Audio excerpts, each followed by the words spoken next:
Gel for $209.95 a month. You can host it.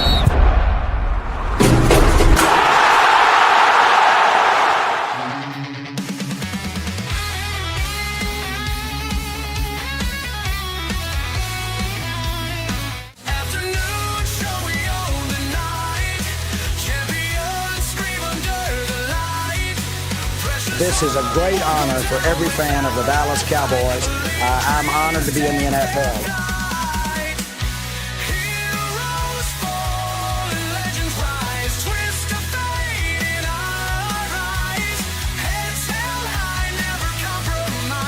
What can I say? Mamba out.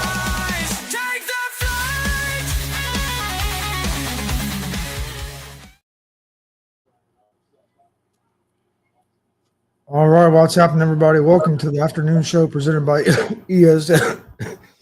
Excuse me, ESPN. I'm Chris Gonzalez, joined by Tony Gonzalez and Jay McLovin. How's it going, guys?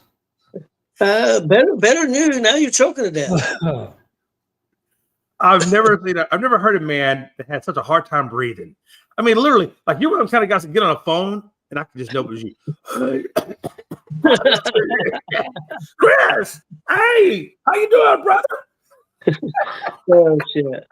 Okay, guys, let's jump right into it. Talk a little bit of Major League Baseball. We got some NFL stuff we're going to do, and we also have a big story with Hulk Hogan passing away today. So we'll discuss that. Okay, guys, Houston got another big win. They're playing pretty well again. The Reds stepped up and finally got one game, at least in that series against Washington. The Yankees lose the series Toronto, and Milwaukee wins. Milwaukee's back top team in Major League Baseball by maybe a half game or game or whatever it is. So there's 61 and 41 now, or 62 and 41, something like that. But it's you got so many teams bunched together right now. But been interesting. The Yankees, man, I think they're 4 or 5 back now of Toronto. They got to be careful. They got to be careful. I mean, 4 games ain't a lot right now, but you just don't want the Yankees still not playing real good baseball. So see if they can get turned around. Jay, your take on yesterday's baseball? Yeah. First and foremost, I want to talk about Detroit for a sec. These guys are on a 3-game skid right now. I mean, it's not looking. Of course, it's it's a lot of baseball left, but anytime you go into skids, it makes you wonder. So they're in a skid. New York, Toronto. They seem to be flip flopping back and forth, but Toronto still holds that 4-game lead. Houston is just incredible right now. I don't know what's going on over there in H-Town. I don't know how they're having the success they're having. When you look at their team, they're banged up, they're patched up. They got rookies, minor league call-ups, and yet they're hanging on right now with 1 game behind Milwaukee right now for top of the league. And it's crazy to me. They got Hummel's doing well, Tremmel's doing well. They're getting hits, like you said the other day, Tony. They're getting hits in the craziest of times. I don't know, but it's good for regular season play. I mean, we're good, right? Yeah. But the way this team is set up right now, it's not set up for postseason. And I'll tell you right now, Astros are not set up for postseason. We can't go to postseason the way we are right now. They're going to have to get another bat. They're going to have to get another pitcher. I've been screaming this for a while now, and the 31st is not that far away. What are we like? 7? We're a week away from the deadline. And yet I don't see any talks or any movement in the Astros organization. And that kind of makes me a little nervous. Paredes, he's out on a 10-day, I think, right now. I think he's supposed to be back within 10. Alvarez, I don't think he's ever coming back. I think that dude's just done for the season. Pena, we might get Pena back in a couple of weeks, but, Yeah, I agree with you. They did a lot of clutch hitting. The Reds, and I see the way you feel about Houston not being ready for the, not a playoff. I mean, they're a playoff team, but not built for the playoffs the way they see. I think the Reds with their rotation, especially if Green comes back, if the Reds can make the playoffs, that's the key. You got to make the playoffs first. I think the Reds, because they're hitting the ball a lot better, and if they get their rotation intact, I think they could be a dangerous team in the playoffs. And it's not always the best team that wins the World Series. I mean, we've known that. We've seen that many times before. A team gets hot and wins it. Chris, what do you think? Excuse me. Yeah, this will be interesting to see. I think you'll see some teams make some moves at the trade deadline, but I don't think you're going to see as many as some people think as well. Because, like I was saying yesterday, you got to be careful too. You can't just make a move to make a move. Like, okay, we're in good shape. We're in good shape. We're right there. We're leading our division. We feel like, but we're leading our division. We're doing good. You just don't go trade for somebody because you're in good position. You have to. It has to make sense. So, Right. So like Jay, you're saying like the Astros hadn't made a move yet. I wouldn't be too worried about not here to make a move, because sometimes the best move is to not make a big move, especially if you're playing good. And like in their situation where they have a lot of people out, some of them are going to be coming back, so that they're probably thinking, hey, we're playing good. We're going to be getting our veterans back. So they might not make a big move, because they might think come around playoff time they're going to be healthy and have their veterans back, and then now it's a blessing in disguise because all your young guys got a lot of valuable playing time in the regular season. So now they're more prepared for the postseason. So to me, sometimes the best move is to not make a move. So I don't get too worried about like not hearing the Reds making a big move. I don't get too worked up over it, because sometimes we might think getting Suarez might be great, but it could go work the other way as well. So you just got to be careful with the chemistry of your team. But like I said, I'd like to see the Reds make a move, but I kind of think the Reds are going to probably stand more pat, and then and see what happens the rest of the season, and then make a move next year. Chris, you say that, and I get follow some Cincinnati Reds sites and stuff, and a big thing came out, fairly reliable source, and they said right now it looks like the Reds in Arizona have got something going for the Reds to get Suarez, and the Reds definitely have capital. They have plenty of capital. Like I said, I'd like to see him get it, but you just never know if the Reds are going to pull a trigger. The one thing that with Suarez, he's been there before, so they know what they're getting. I mean, they're getting a power hitter that is not always going to get a lot of singles and stuff, but he's on the road right now to hit over 50 home runs. When he left, they had said they had hoped to be able to get him back at some point. Like they didn't want him to leave, but it came down to just the way that business worked out. But they were hoping maybe to get him back down the road. This might be their chance to get him back, and it's a position we need. We really don't have an everyday third baseman right now that's being productive. Espinal's been about our most productive guy. That's why you see Marte been playing a little bit of right field, and I think Marte might play a little bit of first base the other day too as well. So I mean, Francona's trying some different things to keep a guy like Marte that's hitting the ball pretty good, but just ain't cutting it at third. So he's trying some things to get him in the lineup other ways. But you get a guy like Suarez, I mean, that'll help. Chris, what would they do? I mean, right now they've got De La Cruz batting third most of the time, and they've got Hayes batting fourth. Do you think they would move Hayes back to fifth and move Suarez, if they got Suarez, move Suarez into that fourth position? Probably. Suarez would either be 4 or 5. I would say they'd probably have him at 4 right behind De La Cruz just for protection, especially since who's been hitting 3, Lux or McLean? De La Cruz been batting third. Yeah, 3. McLean's been batting second, right? Hasn't he? Yeah. Could you move De La Cruz up to 2 and Hayes to 3 and Suarez 4?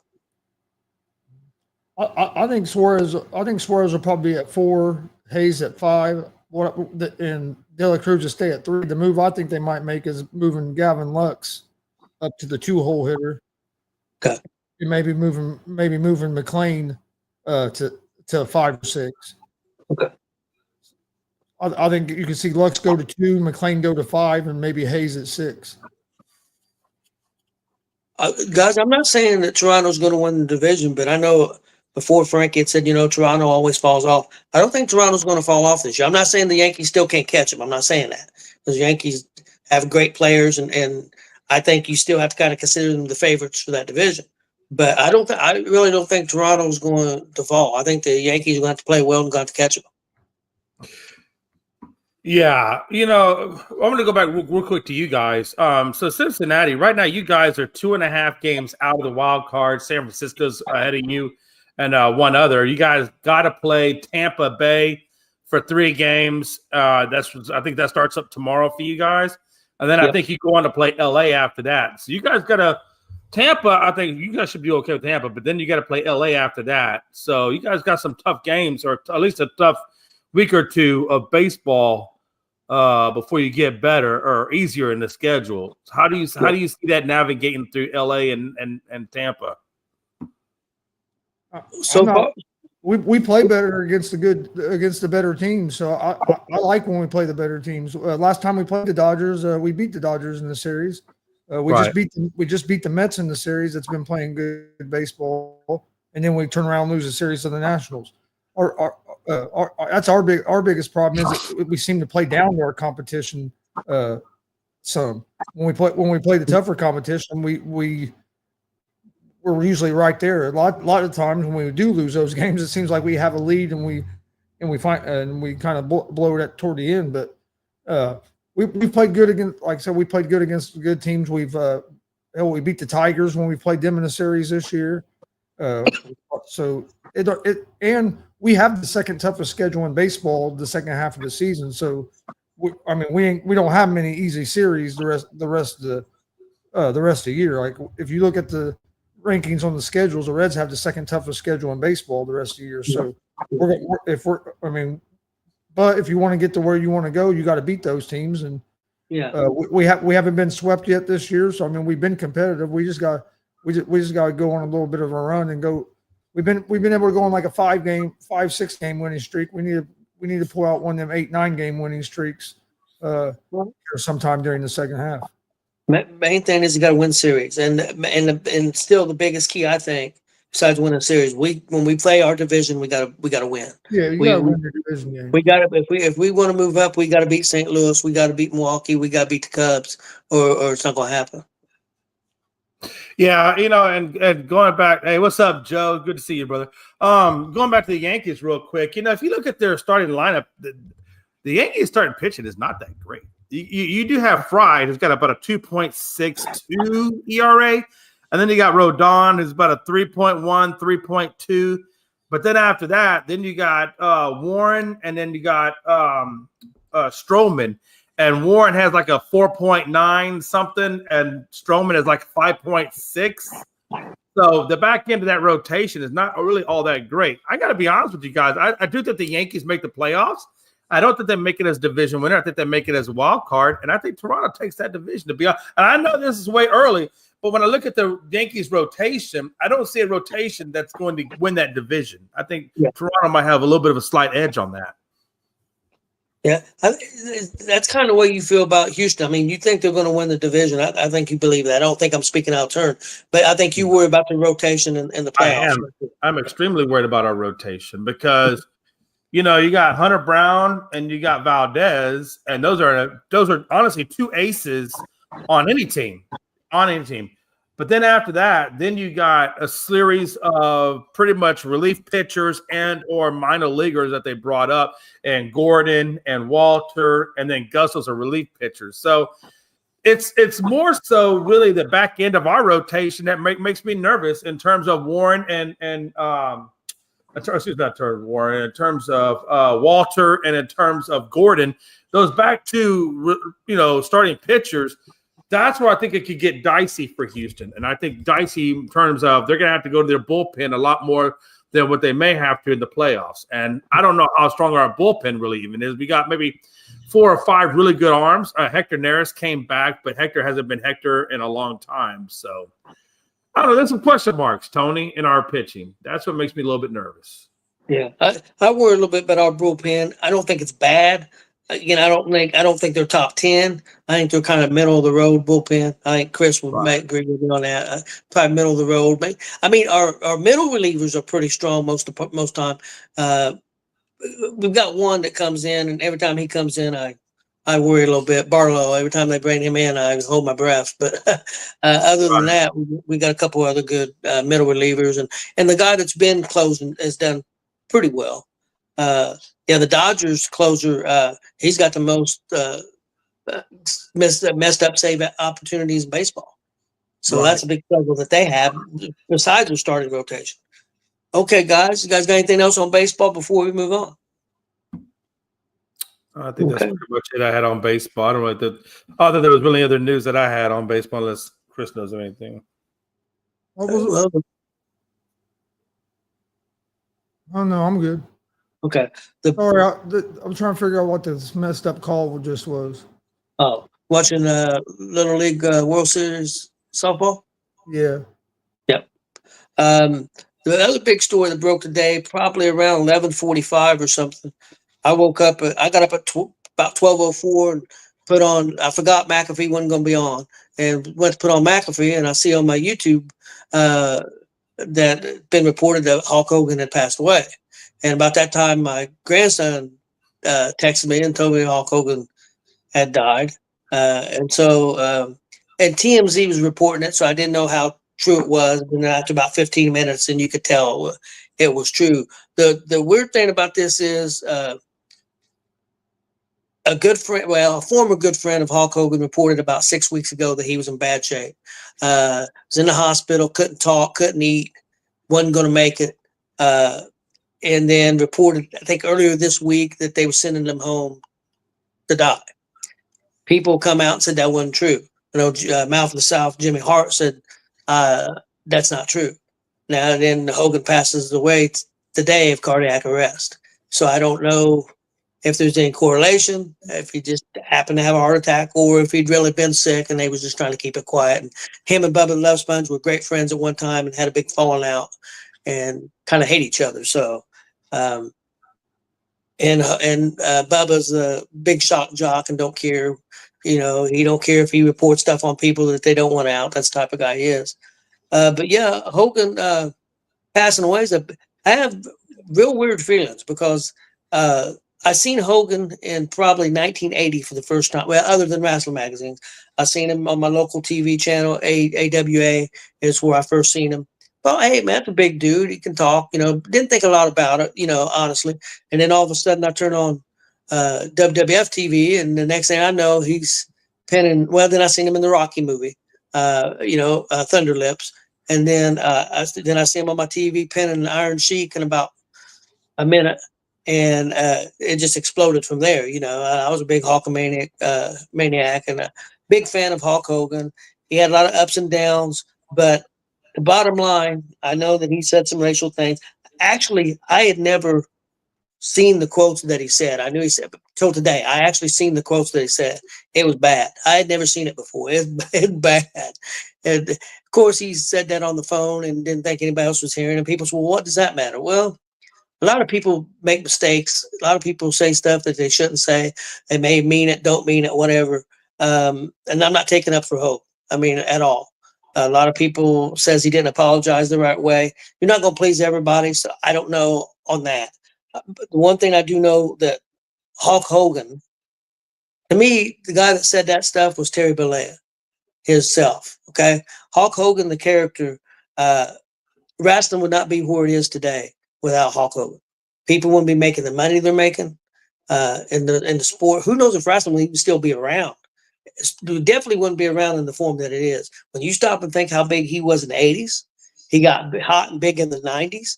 He was big in the 2000s with that Hogan Knows Best show. It was all over reality TV. He was in even big news in the 2010s, not in a good way, but more in a bad way. So he's been relevant for unbelievable amount of time in his career. So it's a sad day. Again, if you don't like Hogan, I've got some friends that hate Hogan and they're jumping for joy that he's passed away. I just can't feel that way. I'm not saying he was a great man or a good man necessarily, but he was great for the wrestling business. So, Chris, let's go to your thoughts. You grew up around Hogan. We even tried to go see Hogan live a few times. That didn't work out. But your thoughts on the passing of Hogan? Well, first of all, this Indiana softball team just got screwed because how do you call a girl out for overrunning first base? And they said she turned the wrong way. Did you see it? No, I didn't see it. I got an ESPN. She did turn to the left, but she didn't make an attempt. She just literally ran past the base and turned around and came back to first, and they tagged her and they called her out because the umpire said she turned the wrong way. But anyway, it was terrible. They didn't get no calls. But Hogan, I don't know. I think I hate to see people celebrating that that he passed away. I think to me that's just, I don't know. That's just not something I would do. I don't think that's right. If you don't agree with the guy or some of his opinions and stuff, hey, that's fine. But there's a lot of people I don't agree with or maybe don't like, but I'm not going to celebrate if they died either. So with Hogan, I mean, wrestling wouldn't be whether you like him or love him, wrestling wouldn't be where it's at today if it wasn't for Hulk Hogan. What him and Andre the Giant done back at start of the WrestleManias with Vince McMahon, that's what really exploded wrestling from making it from the territories to basically global now, not just national and international, global.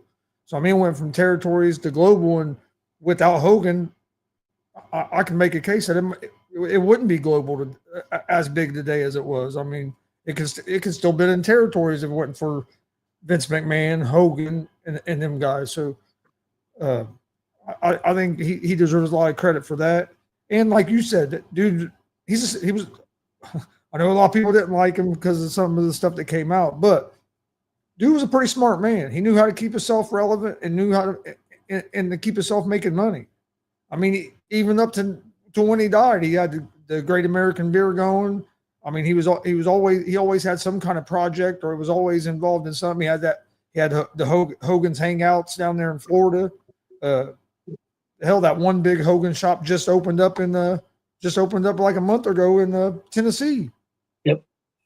So I mean, he still had a lot of stuff going on. But yeah, I mean, it sucks.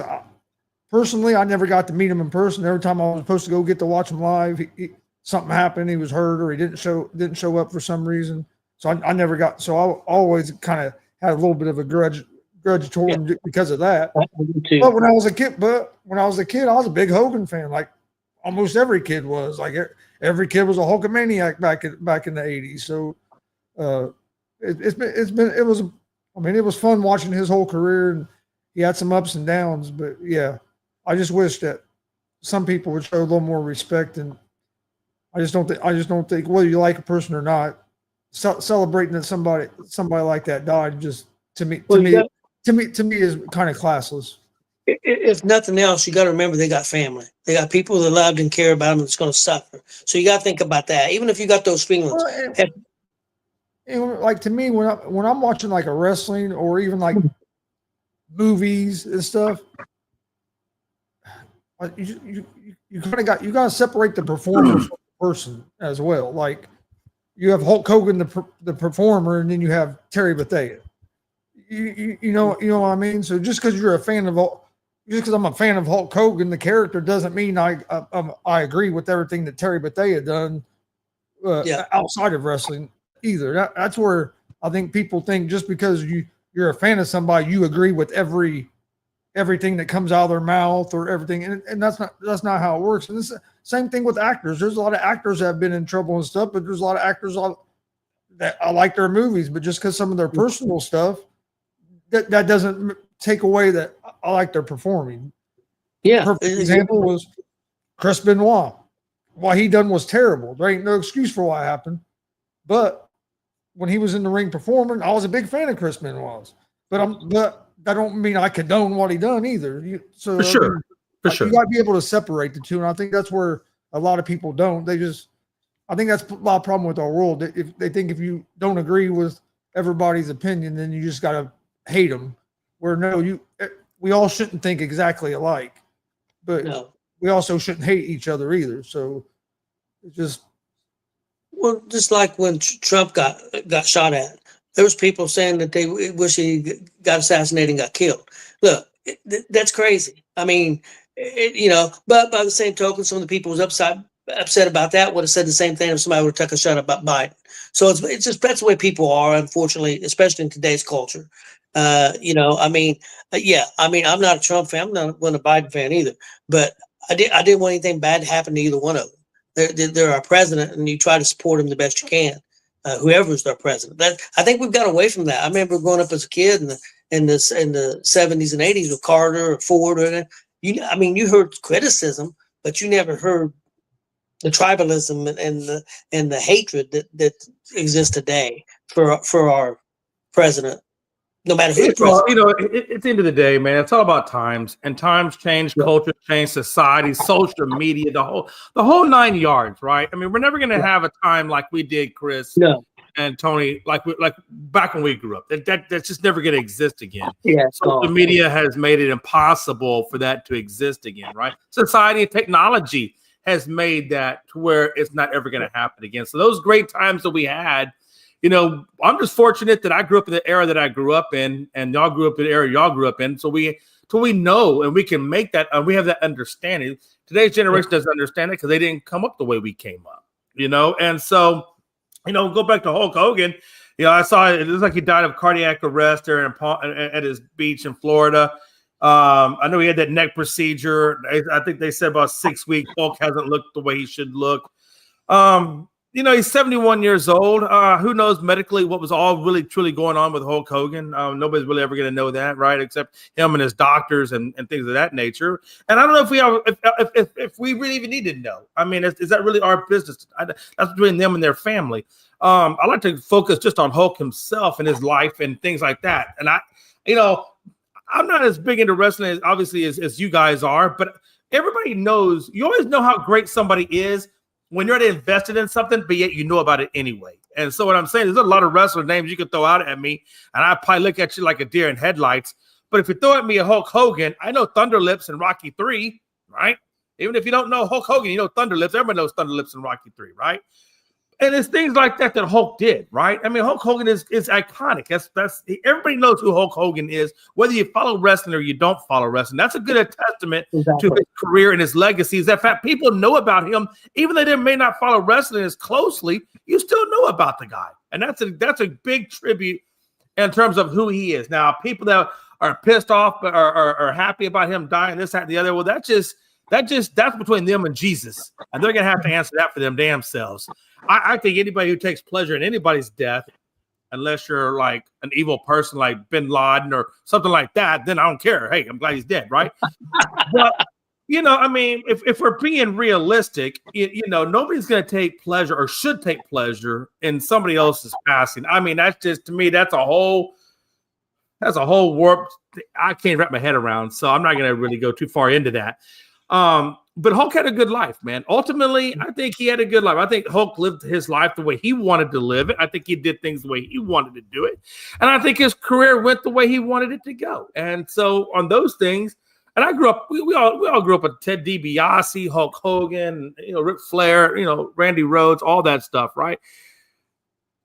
I mean, but I don't think anybody, like you said, defined wrestling quite the way Hulk did. Right. And I think Vince McMahon would say that. I think a lot of wrestlers would say that. You guys clearly are more involved in wrestling than obviously what I am. And having heard you say that, I mean, that just kind of backs up what I was thinking. So rest in peace, Hulk Hogan. You will always be my wrestler of choice. Dad, you were a big Randy Rhoads fan, weren't you? Well, I liked Randy Rhoads. He was a good guitar player. I think he was trying to go for Dusty Rhoads. Yes, I might have said Randy Rhoads. I apologize. You mixed up Dusty Rhoads and Randy Savage is what he did. He put Randy Savage and Dusty Rhoads together with Randy Rhoads. But there's a great guitar player named Randy Rhoads also. And I know who Randy Rhoads is. I apologize. Just so you know, because I don't know who Randy Rhoads was. Ozzy Osbourne's guitar. Rest in peace, Oz. And then we got Zach Watson. Look, there's a lot of roads going through my head right now. The fact that you pointed it out, Gonzo, I hope your donut explodes on the way to the tire facility. I had to point it out because Dad's favorite wrestler is Dusty Rhoads. Dusty Rhoads, yeah. So it made it funny because and in my head, what you did was you combined Macho Man and Dusty Rhoads because you went with Randy Rhoads. Well, but I think I was actually combining Ozzy Osbourne's death and his death, and I got those two, whatever. But I appreciate you pointing it out. And again, that is just a testament. And you know what, Gonzo? You actually made my point. Thank you for making my point. That just shows how much I know about wrestling, but yet I knew about Hulk Hogan. And that just says something, right? You don't have to know about wrestling to know how good somebody is at their profession, right? It's amazing. Good. Rest in peace. That's just like you didn't have to be a fan of hard rock or heavy metal music, and you knew who Ozzy Osbourne was. Oh, for sure. Oh, for sure. Everybody knows Ozzy, man. Come on. Yeah, I didn't realize this. I knew he was big. I didn't realize how big. I just seen a thing where they said he sold over 100, I think it was 104, 110 million albums worldwide. Well, put it this way. So his tribute, his farewell concert right before he passed away, that single concert grossed $200 million. Now, to put that in perspective, Live Aid that Freddie Mercury and Queen performed at only grossed $150 million. Farm Aid and all the other aids and all the concerts behind it grossed 150, whatever. But nobody has ever grossed $200 million. That's how big Oz was, right? It blows my mind. All that money went to Parkinson's, right? It's that $200 million that he made. All that money was given to Parkinson's Foundation. That's huge for Parkinson's disease. Yeah, it is. The other thing on Hulk, you stop and think about it. People want to say who's the greatest of all time and all that. And I know in the ring you can argue different people, but as far as the icon, it just made me think about it, man. Hogan was part of one of the biggest booms in wrestling from 1985 to 1988, and then he came back was part of one of the biggest booms in wrestling from 1997 to 2000. There's not anybody else that you can say that about. I mean, I know Stone Cold was huge and helped save the WWE, but Hogan is the biggest icon, and he's the one that paved the way for everybody else too. So him and Vince, you got to give Vince credit. Yeah, I'd be interested if you went back and you looked at all the gates that he drew back in his heyday. He probably drew more than anybody else. I mean, the only thing, and I'm a big Stone Cold fan. There was a time that Stone Cold was probably rivaling that, but Stone Cold didn't have the longevity of doing that Hogan did either.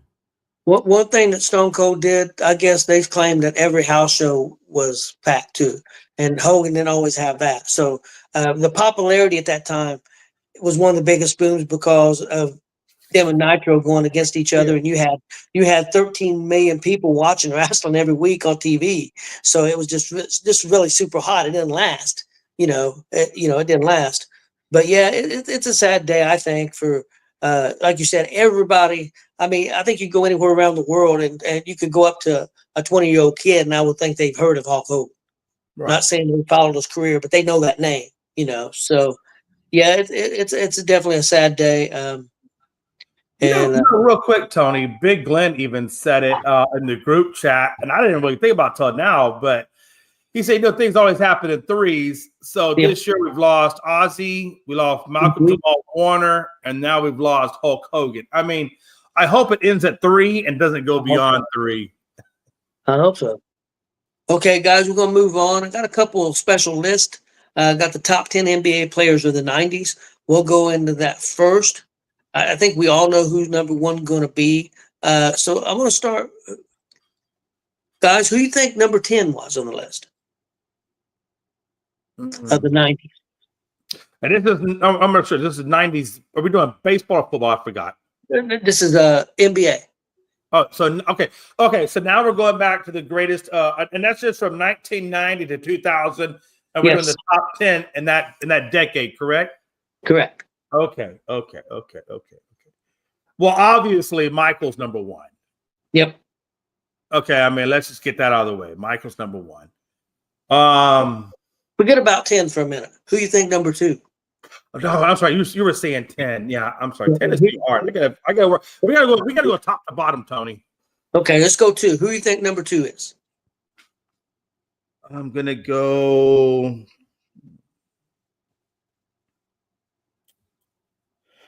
I want to.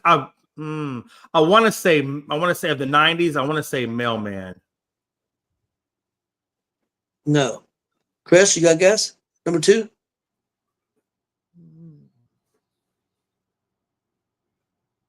I'm gonna say Shaq. Yeah, I can see Shaq. No. Number 2 Hold was on, a hold on, hold on. Toby. No. Keem Olajuwon. Keem Olajuwon was number 2. I was gonna say, but I didn't think that. In all the polls I've ever seen, he always has Olajuwon ranked further back. So I was kind of wondering if they were going to give him that credit. And this is Bleacher Report. Okay, guys, I'm going to give you a guess at number 3. I'll tell you what, if you guys think you can think of it, let's do who you think the top 5 is. We already know Jordan and Olajuwon. Who else do you think should be 3, 4, and 5? And you don't have to be in order. Just say who else should round out that 5. Well, there's no way that Mailman's not in that top 5. With all the things that they went through in those series with Jazz and the Bulls in the playoffs, I've got to think Carl's got to be in the top 5. He's number 4. Okay, so we got 4. Now we got to think of 3 and 5. I would probably say Drexler. He's in the top 10, but he's not top 5. Okay.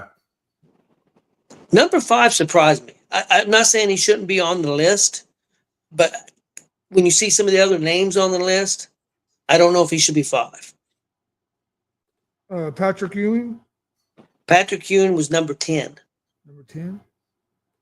Well, Billy is saying Pippen. Maybe Pippen is in there.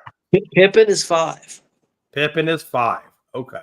And but when I tell you some of the other names that's behind him, and don't get me wrong, Pippen was a great player, and don't get the probably the due he should because he played with Jordan. But yeah, some of the other names that are behind him, I don't know. I'm gonna say Stockton is at 3. Stockton was 8. Stockton was 8. Okay, so we got 8 and 10. Well, then that means Shaq has to be at 3 then. Shaq was number 6. Son of a gun. You guys want me to tell you who 3 is? You want to take another guess? Would they have? Guess. They have Dominique. Dominique Wilkins? No, not top 10. Where was Drexler at? Drexler, number 9. Or 9. Yeah. I'm gonna give you one more guess at 3. Duncan. Who? Was Duncan at the end of the night? Well, no, he might have been end of the 90s. And I wasn't Duncan. Charles Barkley. Charles Barkley was number 7. Okay, guys, I'm gonna give you the All right. list. Number 1, Michael Jordan. Number 2, Hakeem Olajuwon. Number 3, David Robinson. Number 4, Karl Malone. Number 5, Scottie Pippen. Number 6, Shaquille O'Neal. 7, Charles Barkley. I was gonna say broccoli. Number 8, John Stockton. Number 9, Clyde Drexler. Number 10, Patrick Ewing. Let me ask you guys this. Do you think Pippen should be in front of O'Neal and Barkley? I mean, I know because Pippen's got all these championships, but when he had all those championships, he didn't play with Jordan. He was the number 2. Yeah, Barkley, but you can say the thing about Kobe and Shaq playing together. Yeah. Barkley was always the number 1. He didn't get the championships. I mean, to me, I think Barkley was a better player than Pippen. That's just my opinion. I don't know if you guys agree or not. That's a hard one. I don't know if I would go that far. I don't know if Barkley was better than Pippen. Pippen was so good, man. He got overshadowed by Jordan a lot, but he really was the number 2 guy on that team. I'd have Shaq over Pippen. Would you? See, I think I would put Shaq and Barkley over Pippen, and I think Pippen should be in that 7th position. I will give you Shaq over Pippen only because of the fact that people had to create ways to deal with Shaq. That's how the hack of Shaq and all that. So I get that part, and I can even buy into that part. So I would give you the Shaq over Pippen. I don't think I would go Barkley over Pippen. I still think Pippen is better than Barkley. Okay, so let me ask you this. Let me ask you this. That. On his team, Jordan was number 1. On Houston, Olajuwon, was he the number 1 or was Drexler? I think Olajuwon was the number 1. Olajuwon was always the number 1 with Houston. He was always number Drexler two. played for Portland most of his career. What's that? I said Drexler. Yeah, that's true. He did play with Portland most of his career. Number 3, Robinson. I think he was the number 1. I think Malone, even though you had Stockton, I think Malone was the number 1. It might have been a 1A, 1B, but I think he was number 1. No, for sure. Pippen was a 2. Now O'Neal, when he played with Orlando, was he the number 1? You had Penny Hardaway. Yeah, he was probably but he got hurt a lot though. Shaq was number 1. Okay, Yeah. then Charles Barkley was a 1. Now Stockton probably wasn't a 1. Clyde Drexler was a 1, and Patrick Ewing was a 1. So to me, Scottie Pippen, and I know it's probably because all the championships they've got him at high. I would say. I mean, it's not a big argument. I mean, I'm not saying Pippen shouldn't be on the list. Okay, guys, top 10 NBA players of the 2010s. This would be 2010 to 2019. I think who we think number 1's going to be, but I'm interested to see what you think of the other ones. Number 1, I'll just give it to LeBron James of the 2010s. Who do you think number 2 is, Jay? For the 2010s, who would be number 2? Bronze one. D Wade still comes to mind for me, but I don't think he got it. No. He actually tied for 7th. 2000. I'm trying to go back in my brain during that time period. Steph Curry. That would have been during the same time. That would have been during the same time that Kobe was still in the league, though. So I would have probably. I can't ever put Kobe behind LeBron ever in my life, but I'm assuming maybe on there. Chris said Curry. Curry is number 3. Yeah.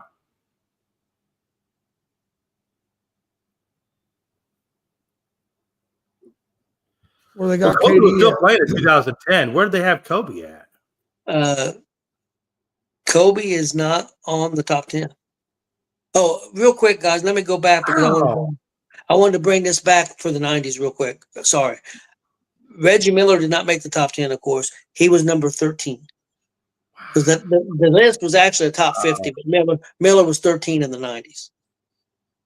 But just wanted to bring that up. Where'd they have Durant at? Durant is number 2.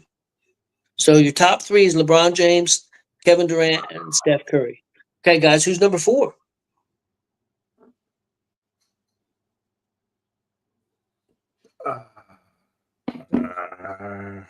I'm going to be interested to see what you guys think about number 9 when we get to it. Is Kevin Garnett on that list? No. He was before that. He'd been 2000s. But what about, was Paul Pierce in there? No. Number 4, guys, Kawhi Leonard. Fuck Kawhi. Number 5. You know a lot about this guy, Jay. All right, hold on. There's not a lot. I'm assuming it's a Rocket. It's going to be fucking James Harden. Yep. God, James Harden was 5. Of course, 7 is a tie. 7 was a tie. And I think this guy should have been higher. Dwayne Wade was 7, and he tied with Chris Paul for 7. Do you think Paul's a little – do you think Harden should be over Paul? Do I think Harden should be over Chris Paul? Yeah. Well, neither one of them ever won a championship. I still like Chris Paul's game more than I do Harden's game. I would probably say Chris Paul should be over Harden.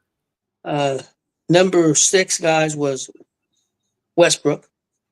Russell Westbrook was 6. 7, like I said. Crazy. I would never have. Okay, yeah.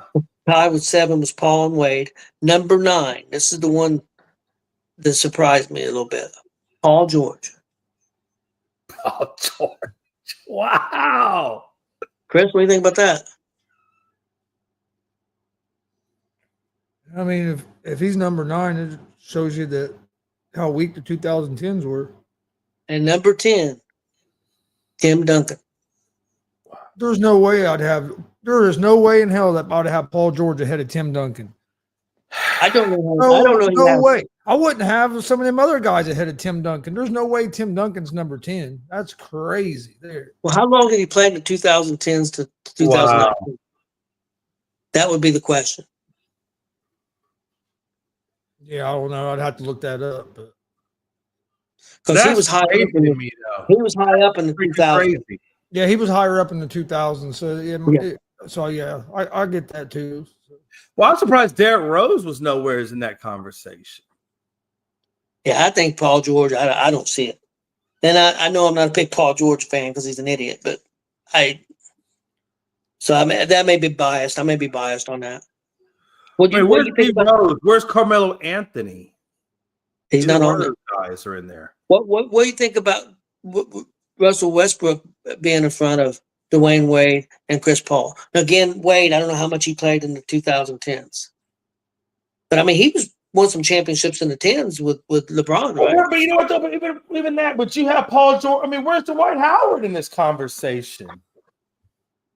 He played during that era, during that decade. Where is he at now? I'm pretty sure he's better than damn Paul George.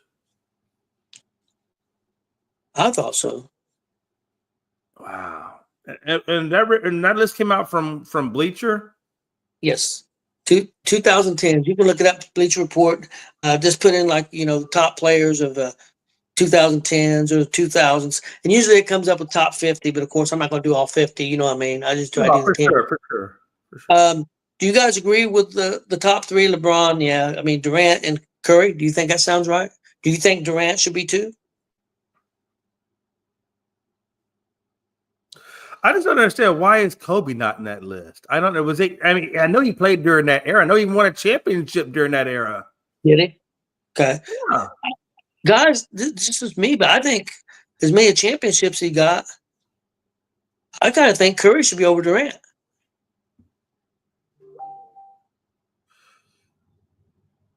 Yeah, I would put Curry over Durant. Nobody You can hit a damn free ball like either Curry. way, you could have it. It's a free ball. You could have it either. You could have it either way, and it wouldn't. Yeah. I really wouldn't argue too much if you have Curry second and Durant third, or if it's the other way around. You guys agree with Kawhi 4? I mean, Kawhi is good. The only problem I have with Kawhi is just the injuries and load management. Otherwise, I think Kawhi is a hell of a good player. And he did win the championship with Toronto. So I know Chris. I think Chris wasn't necessarily thrilled when we said Harden. But what do you think about Harden at 5, Jay? I'm not. I mean, Harden. The only problem with Harden is he disappears in the playoffs. He's an amazing regular season player. I definitely have him ahead of Paul George. I don't know if I have him quite as high on that list as what they're putting him on that list. I think I'd knock him down a little bit further. Guys, I think Dwayne Wade should be ahead of Harden when you look at championships. Yeah. Yeah, Kobe's career went all the way into 2016, and I know he won a championship during that 10 to 16. But either way, man, it's Bleacher. I mean, I don't know if I'd have James Harden as high as he is. I don't know if I'd have Paul George on that list at all. That's just me. I mean, the fact that Carmelo's not on that list is surprising. You can make a case that Russell Westbrook could be higher than James Harden. Oh, for sure. Triple doubles leader. Yeah. Guys, I want to go back to the first one we did in the 90s real quick. Is there anybody? Of course, me and Chris are homers for the Pacers and Reggie Miller fans. Probably our favorite player. Is there anybody on that top 10 list? They had Miller at 13. Chris, is there anybody on that list that you could take out and put Reggie into the top 10? There's only one name for me. And I know people because he's a legend and everything, but I compare him because neither one of them ever won a championship. And the only one that comes to my mind there is Patrick Ewing. I think you could make an argument for Miller being past Ewing. I'm not saying it's definite. I'm just saying I think you could make an argument. I'm not saying it should be done because both of them didn't win championships. I believe they both made the finals. I think New York made the finals. Didn't they make the finals against Houston one year? That was the first championships. That would have been like the 94 and 95 series. That's why, and they lost. So what do you think, Jay? You're unbiased. Do you think you could make an argument for Miller being in that 10 spot over Ewing? Yeah, for sure. I don't think Patrick Ewing should be on that list, to be honest with you. I don't think Patrick Ewing should be on that list. I don't think Paul George should be on that list. So that's two spots right there that Reggie Miller No, should be on that. no, the 90s. Paul George was in the other one. Okay. I mean, I don't know that you could put because could you put Reggie over Drexler? What year did Reggie retire? 2001, 2, something like that. 3. I think Reggie wouldn't be on the 2000 to 2013 list. Or 2010 list. I think he'd be on the 90s list. That's what he was talking about. I'm talking about the 90s. I thought we went up to 2000. I thought we were doing 2000. Yeah, but I went back to the 90s and asked about Reggie. I'm sorry. Okay, let me give it for context. But either way, even if you want to go back to the 90s list, I would still put Reggie Miller. I was never really a Patrick Ewing fan. I just wasn't my guy. I did like Reggie Miller's game a little bit better than I did Patrick's. Okay, let me ask you this: who's a better player? We'll put you up on the spot. And I'm a homer, and I don't know if I can put him over him. John Stockton or Reggie Miller? No, I got to go Stockton on that one, just because of how well he played that point guard spot. I mean, there's only a few point guards better than Stockton. Chris, what do you think? It's hard to compare the two because they don't play the same position. Reggie's not a point guard. Yeah. So to me, it's hard to compare them because we never seen Reggie try to play point guard, and we never seen Stockton try to be just a shooting guard and score and not running offense. Yeah. But I'd probably lean towards Stockton just a little bit because he was the point guard. But it's hard for me because Reggie was Reggie was a hell of a guard and one of the best off ball guys there was. Especially in the 90s, that dude off ball, his movement off ball and getting open and can't catch and shoot. There wasn't many guys better than him at off the ball catching and shooting. Okay, what about Clyde Drexler and Reggie Miller? Chris, what do you think? I'd put Reggie right there with Clyde. Two very different players. But yeah, I think it's comparable. I don't think you could argue either way.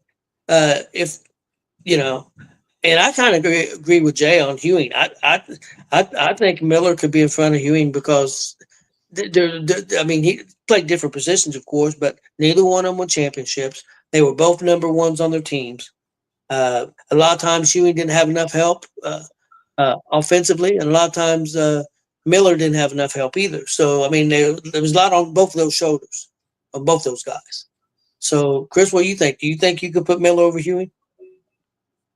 Yeah, you could. I think a lot of people wouldn't, just because in the 90s it was all about the big men were so popular. Now the game's kind of shifted a little bit where it's not. But back then, if you had a big center, they were, that was the thing that all the teams were trying to get was a great big guy. So you're going to get a lot of fans that are going to lean toward Ewing because of that, especially your older fans. But I think you can make a good case for Reggie. Let me ask you this: let's reverse roles. Neither one of them won the championship, but Ewing played for Indiana, and Reggie Miller played for New York in that big city, and was successful as he was. It was Indiana, same numbers and everything. I would say right now Reggie Miller would be at number 10 and Ewing would be at 13. Just because the market is like because of the market, yeah. And like you said, going back, you really couldn't compare Stockton to Miller because, like Chris said, they play different positions. The only way you can compare them is what each player meant to that specific position. So if you said, Jay, what are the top 10 point guards of all time? You got to think Stockton is probably number 3 because he's still the career and assist leader. Yeah. And then you got to look at what did Reggie Miller mean in terms of, was he a top 10 all-time point guard? And I don't think he was. And that's probably the only way that you can really play point guard. Or shooting guard. I meant shooting guard. But yeah. Let me ask you this, guys. On this list of the 90s, who was the best center? Forget about the rankings. You had Elijah Wan on that list. You got Robinson on that list. You got O'Neal on that list. You got Ewing on that list. And I don't think Barkley played center, did he? Wasn't he just a power forward? Okay. Yeah, So he's power forward. between Ewing, O'Neal, Elijah Wan, and Robinson, you got 4 big guys. That shows you right there how the 90s, had big guys. Who's the best out of those? And now, of course, going on with O'Neal, that success in the 2000s. Just go by the 90s. What they did in the 90s. Because I think if you add Shaquille's career in the 2000s in there too, then I think you can make an argument Shaquille overall might be number 1, even over Elijah Wan, possibly. But but when you look at that, though, when you start comparing like a guy like Olajuwon to a guy like Shaq, it almost goes back to what Chris was saying. It's hard to compare those guys because they're 2 different types of centers.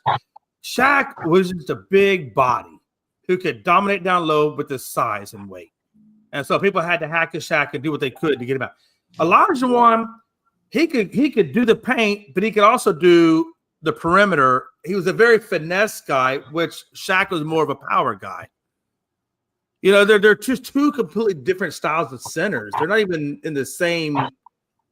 Like, you know what I mean? It's so hard to compare that. Like, if you said, hey, who's a technically better center or a better player? I would tell you Olajuwon's technically the better player. If you said who's the more dominant guy down low, I think Shaq is. Out of them guys, I'll go with Shaq as the best. yeah, if put it this way, at that time in the 90s, a 90s Shaq, he just wasn't a big guy. 90s Shaq was athletic as hell. 90s Shaq was one of the most dominant players we'd ever seen. When he first came in the league and was with Orlando, he was athletic. He was athletic. He could move. Like before he got older and got some of the injuries, Shaq was that he wasn't just he's a big, powerful dude, but he was also what Shaq does that makes him so good. No, hold on. What exactly is it that he does? Other than being a big ass person, you talk about athleticism. What exactly did he do that Olajuwon didn't do? Because Olajuwon was blocking shots. He was a blocks leader for a longest time. He could steal. He could shake and bake. He could hit the outside. He could definitely hit a 3-point or a free throw. How was he better? Other than if you want to say Jay, he can hold down the low post. He's a big guy. Okay, I'll give you that. Unstoppable. Shaq was an unstoppable force in the. Why was he unstoppable? What made him unstoppable? Because they couldn't keep him out of the rim. They couldn't keep him out of the paint. He could score at will. He could score at will. He's a big ass dude. He's a big ass dude. Well, I think one thing. If Olajuwon was 5 feet tall, was he going to be scoring like he did? Being a big ass dude is a talent. But see, being a big ass dude is a talent. Again, he was a great big guy, but he wasn't a technical guy. If I was 7 feet tall, I'd be sitting in this chair. I'd be playing basketball. No skill sets. They're done. 0 skill sets. Watch it. Shaq, yeah, dude, you ain't seen me on a basketball court. Shaq moved out of the way. I can hoop. I was just 5 foot tall. If I was 7 foot tall, I'd be in the NBA. Being tall. Watch this. Okay. Let's take it. Let's go a different route. Could Shaq play in today's game? Yeah. No, he could not. Bullshit. Bullshit. Yeah, you know that's bullshit. You know it is because nobody does a low post anymore. Shaq played in today's game. Well, but Jay, you say that. Come on, man. Jay, you say that. I don't get that. Yeah, but if you with Shaq, who right now in the league, who's going to guard Shaq? You would go to the low post because nobody can stop him. You don't need to go to low post in today's game. Everything's 3-point fed. If you have a guy like Shaq, you would go to the low post. Yeah, Shaq, you go to the low post. Let me explain what I'm saying. Olajuwon could transcend from that game to this game because his style of play was the same, right? Big men shoot away out the perimeter. Big men shoot close to the bucket. He could do that. He could run the floor with like those guys back. Remember Olajuwon in his prime. Shaq can't do that. There's no more low post anymore, guys. Low post is gone. If you had a guy like Shaq, you would put him in the low post anymore. If you had a guy like Shaq, you would. And then that would force the other team to have to defend them. Hey, remember how many great big, like you said, how many? His game doesn't transcend to today. It just doesn't transcend. I know what you're saying, but think about it for me, Joe, because if Shaq, I don't know what he averaged, 25, 26, 27 points again. I don't know what he averaged, but what he averaged then. And you put him in today's game and you feed the ball in the low post. Because look how many great centers played there in the 90s and then in the 2000s. But that game isn't anymore. And they couldn't stop him. Teams wouldn't be able to beat up on Shaq like they did in the 90s either in today's game. The game's so soft, he killed him, Jay.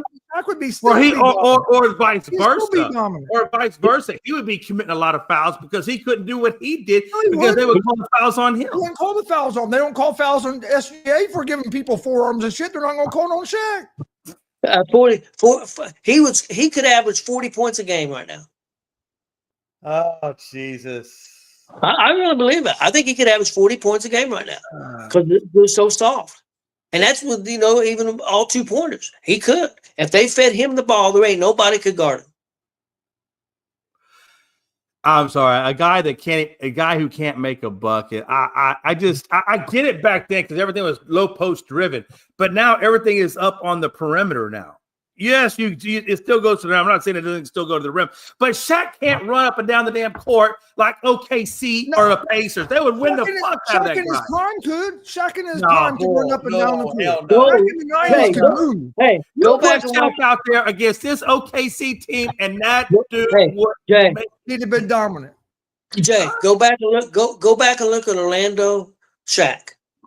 Go back and look at some videos of Orlando Shaq. I watched Orlando Shaq. That's when Olajuwon whooped his ass. I'll tell you this. We got the ring. He didn't get it. If you wanted to, Did we whip his ass? athletic Shaq, No. Did we go whip their watch ass? the movie Blue Chips. Go watch the Oh, movie now Blue we're gonna Chips. go to You'll see an athletic Shaq. First, that would be a reality. Blue man. chip.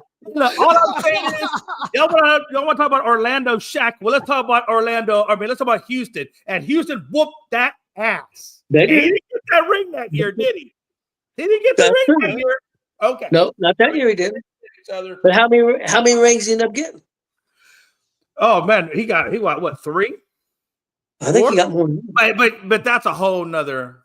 Yeah, that's a whole different That's a whole story. other Playing discussion. with Kobe. But I also remember watching Yao Ming come over from China and block Shaq's ass about 3 times. Hey, But- one thing to hurt. One thing to hurt. he did it. Are you trying to say Akeem Olajuwon never got his shot blocked before? Is that what you're trying to say? I didn't say Akeem Olajuwon hasn't had his shot. That's what I'm saying. Everybody gets a shot I'm blocked. just saying the Oriental Express came and put a whooping on him. But one Yeah, thing I that helped. saw that game. The big thing that helped Shaq was when he went to the Lakers and Kobe got a hold of him and said, "Man, there ain't nobody that should be able to stop you." He wasn't mature when he was in Orlando. They should have won a lot more championships or been a lot better because Woulda, coulda, but he didn't. no, I'm just saying, I'm not serious. This is Shaq has said it, so is Kobe. When he got to the Lakers, Shaq was a kid. I mean, I'm not talking just age. I'm talking mentality wise. And he got with Kobe, and Kobe changed his mentality. That's why they won them championships together. Like he said, there ain't nobody. Kobe said there ain't nobody that should have been able. If Shaq wanted to score, there was nobody that could come close to stopping him. And that came from Kobe Bryant. I seen him say that. I mean, I understand what Kobe. I mean, Kobe can say whatever he wants, but I do know that Shaq, you get him outside of the paint, and he's worthless. He's worthless.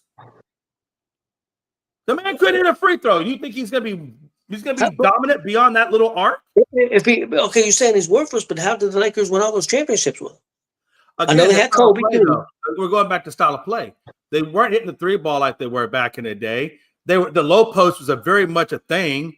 The game isn't the same. Y'all want to act like The game, but if you had a Shaq on your team now and that team is playing that way, that's going to force the team you're playing. If I had a to have Shaq to like play that way. could hit a 3 ball or could hit away from the rim, then that would be phenomenal. Who could stop Shaq right now? Why would What's you in need the to stop league? him? What do you need to stop? All you gotta do is let him sit there and hit the 3 ball all day long. He's not gonna stop you. No, he's going to be inside. They're going to throw the ball inside. Right. Who's going to stop Shaq? Well, with today's game and the way the fouls are called nowadays, I don't think he'd be able to do that. I think there'd be more fouls called on him. I really do. We live in a ticky-tack foul league nowadays. What fouls are what? Gonzo, you gonna tell me we don't live in a ticky-tack foul? You just touch on somebody That's what I'm saying. and fade He's away. going to catch the ball. He's going to turn around and dunk it. They're not going to be able No. to What stop him. I'm saying is he can't. If you got, it depends on where you get Shaq. If you get Shaq above the white line or above the before the rim, he's gonna have to charge you to get to the rim. That's a foul. So it depends on positioning with Shaq, right? If you played the position game with Shaq, you could get him. But the way that because back when Shaq was playing, they didn't call fouls like they call fouls nowadays. They give you a lot more leeway. But they also did. They also let the defense get away with a lot more fouls back in the day than they did. They did now too. They do now too. So it helps Shaq too because they can't be as a physical on him. Well, get Shaq's old ass out there and let's go see what he can do. he probably would last a quarter. I know, Not now. one-on-one, Shaq would have broke Hakeem Olajuwon in half. Oh shit! Oh shit! See, now that's a man who's desperate for saying something. He's just desperate. That's just some desperate talk right there. That's all that is. By the way, Olajuwon has 2 rings. I think Shaq had 4, correct? I think so. I tell you a matchup I would like to see. I would like to see one-on-one, and I'm being serious. And you're talking about different times again. I would like to see Olajuwon and Bill Russell go at it one-on-one. Oh, man. Me too. That'd been Honestly, fun. Me too, man. I think that would be one hell of a matchup. You know, a lot of people don't give enough credit to Ralph Sampson. Ralph Sampson, I believe, really had the makings to be one of the best in the game. It just injuries took his ass out. He could never get over the foot and the knee. But when you talk about talent, Sampson had a lot of talent. I mean, you saw them together when they played against the Celtics in '86. Well, another guy that had all the talent but couldn't stay healthy at all. That was Shawn Kemp. Oh yeah, Shawn Kemp for sure. He had all kinds of talent. Kemp for sure. Well, guys, you got anything else before we get out of here? Yeah, Gonzo's full of shit. Well, I can't argue that completely. No, I love Gonzo. Gonzo knows I love him. Shaq, Kobe Bryant. Hey, look, and nobody's ever. Hey, Juan. Hey, man, look, I'm not trying to take nobody from what Shaq and Kobe did, right? I mean, Shaq and Kobe were one hell of a. No, I think you read that wrong. He's saying Shaq is greater than Kobe Bryant. Oh, is that what he's saying? You see the No, greater sign? I can't get on that train. I can't get on that train. And Nikola Jokic Joker's clears a all. great player. Don't get me wrong. Joker. That's tough. I think by the end of his career, I could see Joker maybe being right up there as best center ever. If he keeps going the way he's going, absolutely. He has a chance the way he's putting. I mean, hell, he had a better season this year than he did last year, and he won, and he was an MVP the year before. Like, well, I mean, the guy literally is a triple-double every night. I mean, hey guys, real quick, did you guys see the ESPYs the other night? And that comedian, they panned to Shea Alexander out there, and he said everybody that's sitting around Alexander had just been called with a personal foul. he said, he said everybody sitting. He said we all know everybody sitting by SJ is now in foul trouble. Yeah, foul trouble. Yeah, that was awesome. Oh my God. Alexander was cracking up. He was laughing. He was a good sport about it. That was great. It was great. But all right, we appreciate everybody watching. Please hit that subscribe button on YouTube at ESEN and at Gonzo Sports Room, and we will see you guys tomorrow right around 2:00.